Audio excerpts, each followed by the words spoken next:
Welcome to Psych's The Bottom Line Pharmacy Podcast, your regular dose of pharmacy CPA advice to fuel your bottom line, featuring pharmacists, key vendors, and other innovators. Your checks, yes, you can call me, because we the best, Sykes and Company. We the best, Sykes and Company. Your accounting is a mess, there's no need for you to stress. Go online and request from the best. We the best, Sykes and Company. We the best, Sykes and Company, yes. Welcome everybody to another episode of the Sykes Bottom Line Pharmacy Podcast. I'm Bonnie Bond, 007, and Scotty Sykes here. We're just decided we would jump on and chit-chat today, Scotty, a little bit about what we learned at the two trade shows that we recently got back from. They were at the same time. So we had Cardinal, we had a team out at Cardinal, which we kind of joked about was the B team with Island on the B team. Scotty and I were on the A team at Syncora show in Orlando. Just kidding. Both A teams, of course. Had a bunch of our folks with us at both booths, and I think we had a really good, I think we had two really great shows. What do you think? It was interesting this year because they overlap, Bonnie. You know, we had to split it up, and so we had hard on the vendors. Hard on the vendors. We had to bring in the backup small booth that we had, so we had this little baby booth, I guess you'd call it. Even more impressive though was we saw several, vendors that because Cardinal did start a little bit a day early, so I know I saw some vendors that went, and that was in Chicago, so they went to a day there. Flew down to Orlando and several jumped in. Yeah, we saw that with a couple people, so that was good too. But so some troopers out there. But no, they were good shows for both. Both were very busy. Obviously, we see a lot of our great clients there, and kind of see what's new and different out there. I guess the three things, Bonnie, that I take away from the trade show season, because we did McKesson earlier in the year, was 503B compounding, where pharmacies that are doing their due diligence are comfortable with it, are purchasing from the 503Bs, the GLP-1s, the semaglutides, trizipatides. I think you said that right. I think I said that right. Mm-hmm. And selling those for cash to patients. Mm-hmm. And I know there's been a lot of demand for that, obviously, and there's not a whole lot of supply. So that is a big area of cash revenue. And what I learned from that, listening in on some conversations, that was definitely a hot topic at the show. I mean, I heard a lot of people talking about that, and even clients that I wasn't even aware of yet, clients of ours, they'd come up and we would get talking about it, and I would ask them if they had looked into it, and they're like, "Oh, we started last week."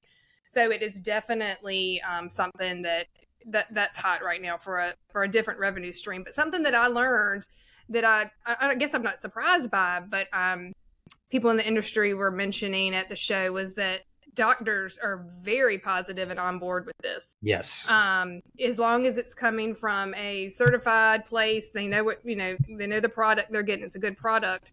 They're ecstatic about having an option to offer to their patients. Yep. So that was... And quality is important. And there's some vendors out there. I know Nicolette Matthew, Atrium 24, has a lot of information on this stuff. And some due diligence she's done in terms of vendors and suppliers, 503B suppliers. But, these are 503B is FDA regulated facilities. So you have to think it's highest quality you can get outside of, I guess, the real thing. I don't know. That's beyond my accounting expertise. But, the 503B was a hot topic. Yeah, it is a hot topic. And it's not going anywhere, Bonnie. I don't think it's going anywhere from what we're hearing in the industry and from compounders.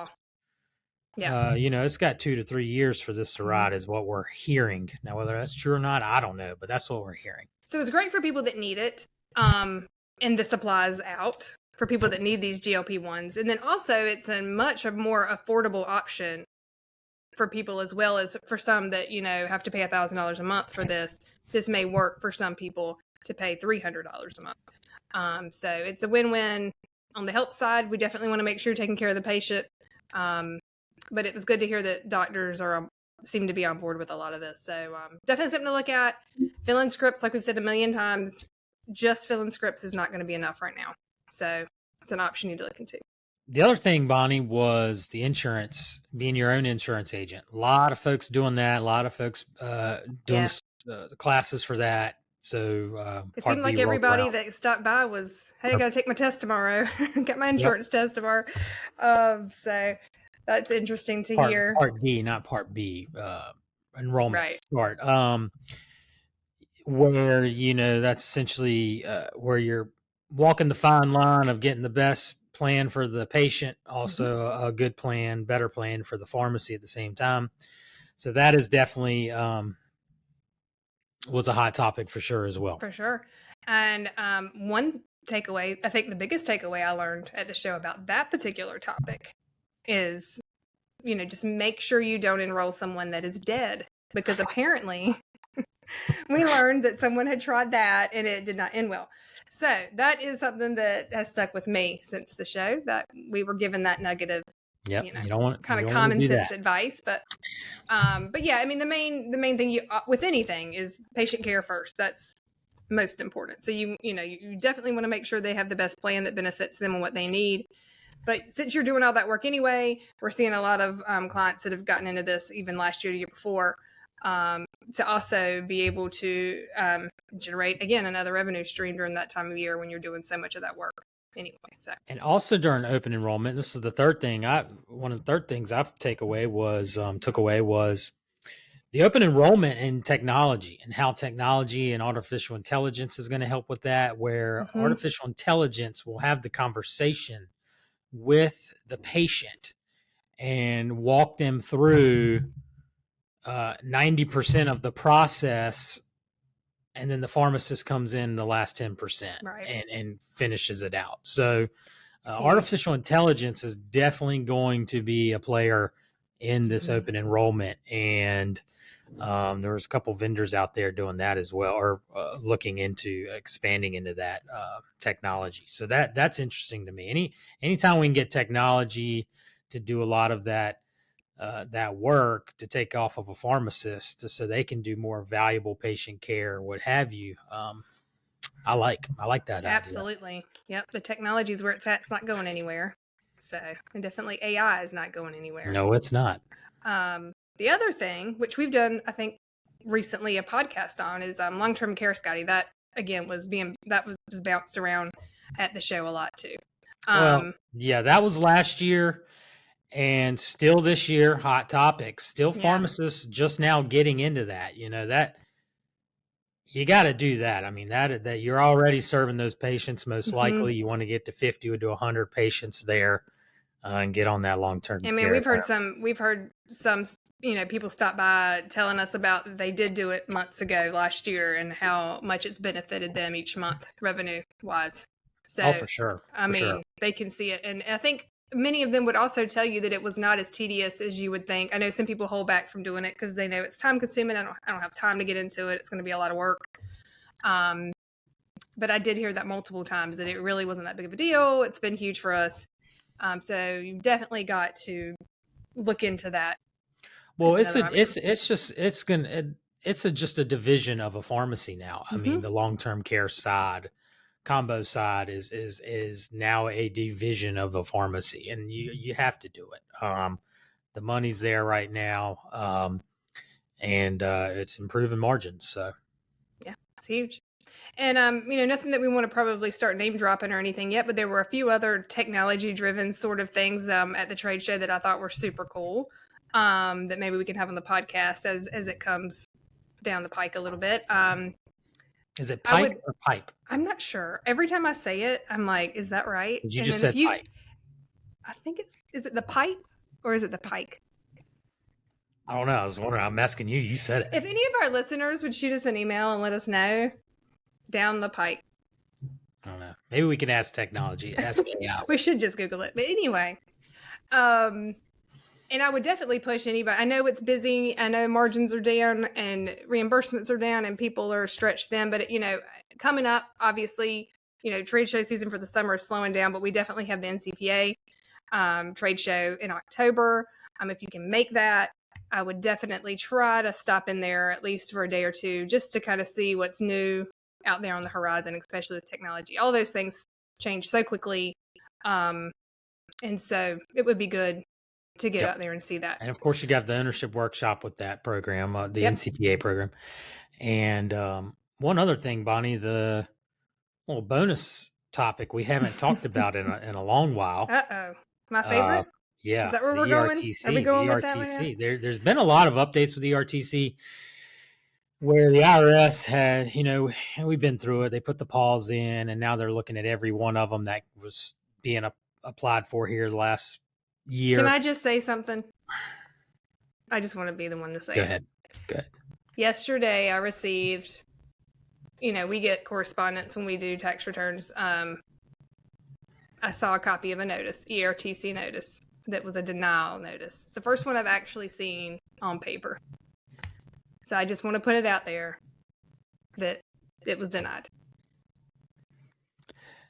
And we said it was going to be denied. So they are sending those denial letters. They're starting to send out letters. They're looking at them. So I'm just... The IRS said there was not a partial shutdown.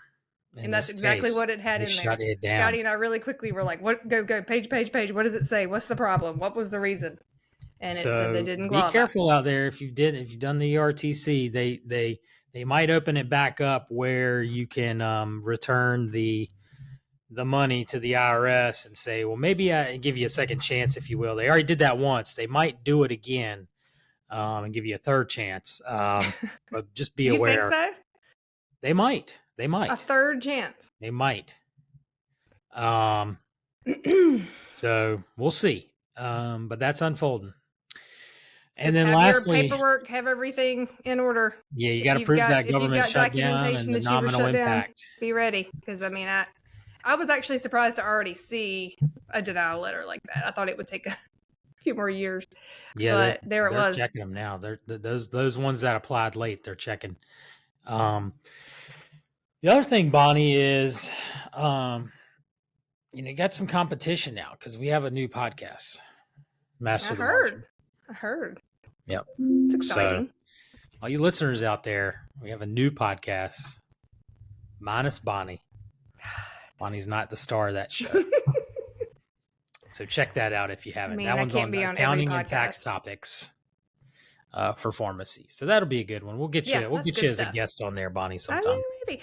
If you're an accounting nerd or think you could have been an accounting nerd, or maybe you're looking for a career change to accounting, we're always looking for people that are interested in accounting to work with us. Check into that. Well, it gets a little more in the guts of the numbers. A little bit. We've gone over fundamental accounting and we've gone over the asset section of the balance sheet. So yeah, that's awesome. A little more in-depth kind of accounting tax stuff for Pharmacies. Anyway, anything else from the show? Any bloopers? Are there any bloopers? There was one specific thing that could have been a blooper if we had gotten it on camera, but we didn't from the show. Which one was that? We can't talk about that. The kiss. Can't talk about that one. The kiss. Oh, yeah. Yeah, we can't talk about that. Oh, it was funny. No, we had a good time. I really enjoyed we had a young lady that is working with us. She's been working with us for about a year. She joined us. And so CPA, Carol. And so that was fun. She got to hang out with Scotty and Megan and I. Hope we didn't scare her off. We had a good couple days. Scotty got to play some golf one day and relax. That was nice. I think she had a culture shock. We love Carol. She's from she's Connecticut. She's been in New York. It can't be a culture shock. That's not the way I would describe it. Well, then what is it? She can't. She comes down to the North Carolina folks, and we're talking crazy mess. Oh, we had fun. And Alan had a great team with him there too. They had an interesting flight, we hear, landing, but they made it. Yep. Everybody's back home. So we're good on the trade show arena for a couple months. Scotty, I know you've got some stuff. We're doing the NCPA core program in October. Coming down the Pike. We got the NCPA core program I'm teaching, the accounting tax side of that. I think that's going to go into some real in-depth accounting type discussions and hands-on type work. So I'm looking forward to that. I would just like to say that I Googled it and I was correct. It is coming down the pike. Pike. With a K. It is. Interesting. Coming down the pike is a modified version of the phrase that carries the same meaning and is gaining popularity. So technically they're both right, but pike was original.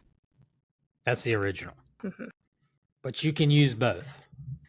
Everybody still says, people stay. So if you say it wrong, it's actually still correct. That's what we've learned today. Okay. According to my quick Google search. Okay. All right. Did Powell cut rates? What's he doing?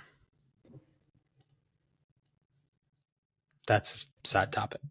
All right. All right, we've got some great podcasts coming down the pike. Powell gives September rate cut signal traders we're hoping for. So there might be a rate cut coming September, Bonnie. Awesome. Lower those rates. Let's hope so.